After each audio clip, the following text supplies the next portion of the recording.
Hi guys, and welcome to testingworld.com.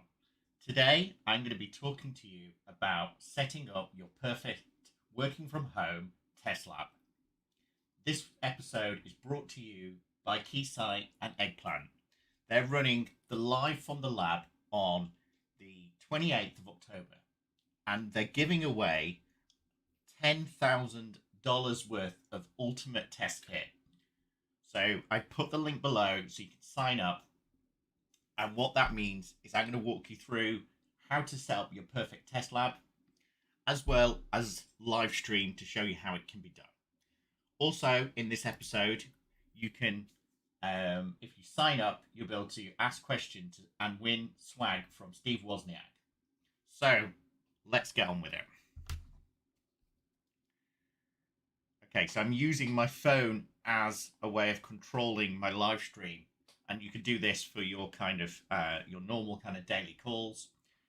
So, of course, there's always a companion app to everything, so make sure you're using that.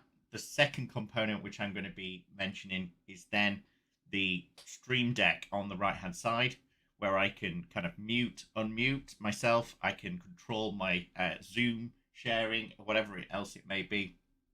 Also, it's really helpful if you've got a microphone to actually have the button live to unlive, so you can mute and you can also see what's happening. Okay, so let's get going. To make this interesting, I thought I will also go with using New World by Amazon, which was a very controversial launch 2 weeks ago. As you probably may or may not see, I've already spent 100 hours on here to get to this point. So we'll go with multitasking along here.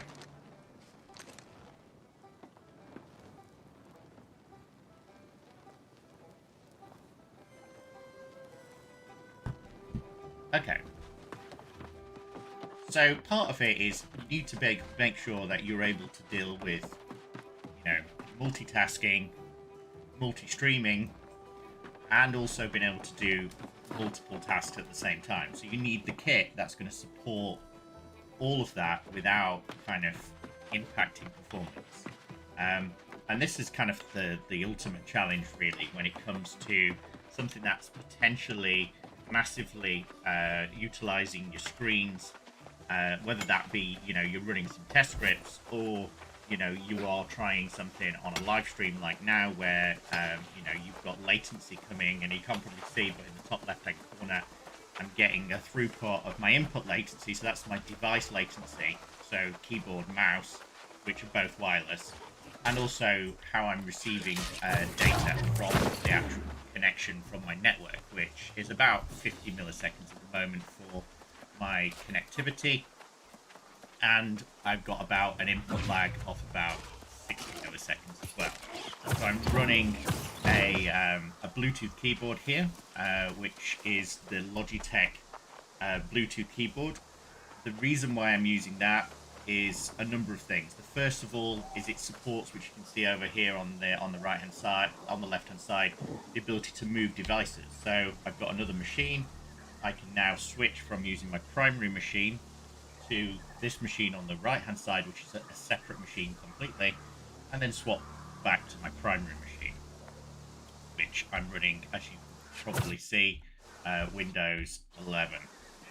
So that gives me the ability to go multi-device. It also has the ability to actually move on to using a device like an iPad as well. So if I want to use that kind of iPad Connect, then I can also use that as part of the native keyboard experience. So that's kind of starting off, I suppose, at the keyboard level. So what's needed.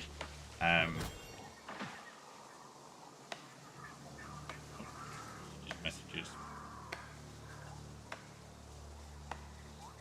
Work.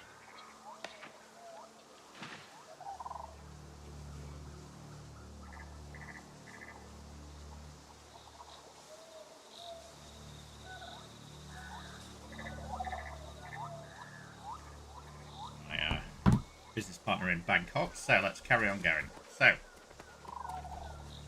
we talk about the keyboard, and I know that sounds like, well, it's not really that important. But if you're using it every day, you probably realize it's probably the most important device you've got on your setup. So in this particular instance, you can see I'm using a ergonomic pad to give me support on my wrists, which is really important if you're using it for long periods of time.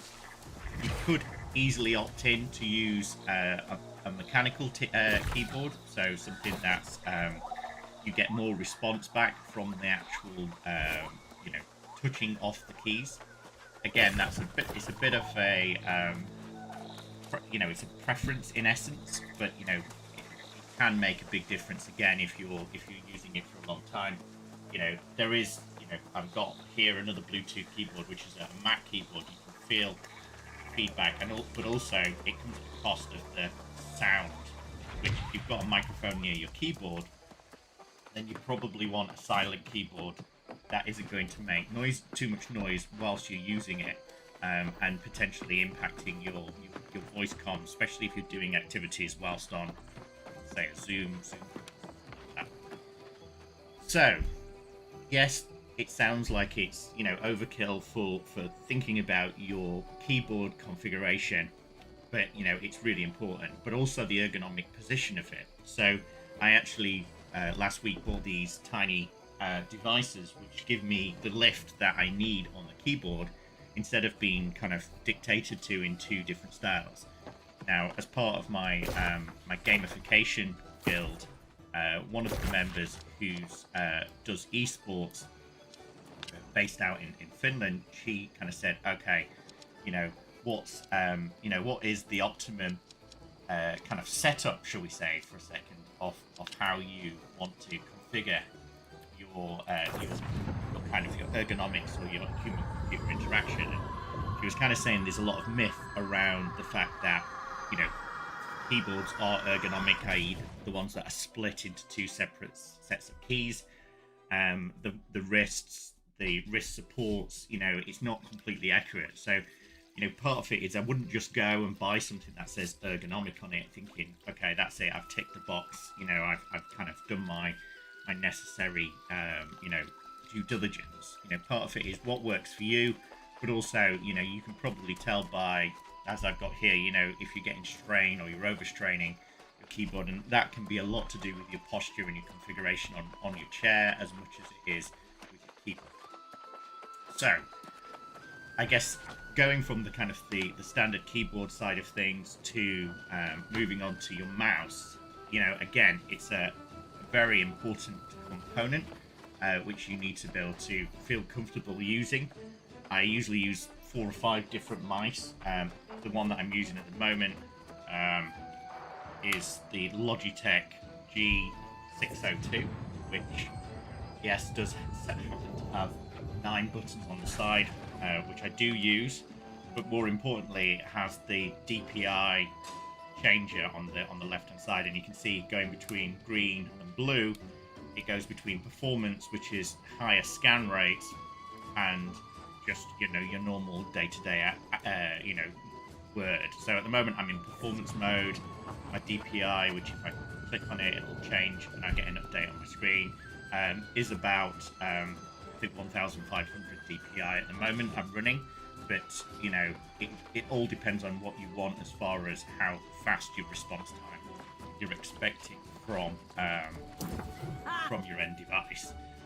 But it's really important using a mouse that you feel comfortable in. That's what makes this a legend. But also intent. that gives you kind of the functionality you need. And you do find that even though left and right, the middle click actually is really useful. And I was using Figma yesterday and realizing that actually the ability to scroll right and left and not just scroll up and down is actually really useful, and could be a feature that you might want to consider. The next thing is really about Bluetooth. So I've actually switched this out. So originally I was using a device which allows you to pick the 3 like this Bluetooth selections, and I can move between this screen and this screen. And there's an open source piece of software which Microsoft done, which I'll add into the stream link, which allows you to go beyond the current setup. So you can see I've got 4 screens here.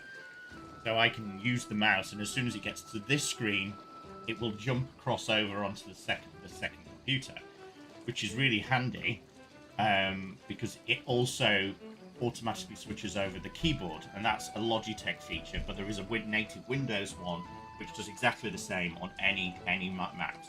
So once you're controlling that secondary PC, that has its advantages. So one of the things that I liked about it is also it uses the copy and paste between it. So if you think of remote desktop and that kind of ability to control V, control paste, and potentially drag and drop files across between machines, and then you're not having to kind of just, reach to the nearest, USB device with, either C or just the standard USB connection to copy a small file or paste in a link or something that you need on the secondary machine. So that is incredibly handy, and also the fact that you can kind of automatically toggle that off, so you can keep your keyboard on one machine and then have it controlling your mouse on the other, and that gives you kind of the freedom of swapping between and multitasking without having to kind of move all devices across. Now I do have a KV switch, so I can switch between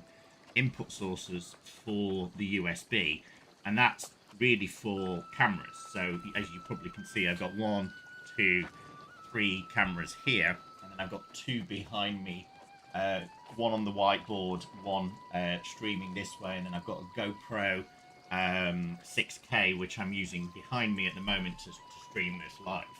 So part of it is, if you want to swap between, giving these devices to audio, but also, your webcam to another machine, so that way you can, in this case, you can see Teams running in the background. If I want to swap over a Teams call from my main machine to my secondary or my tertiary or my 5th or 6th machine or my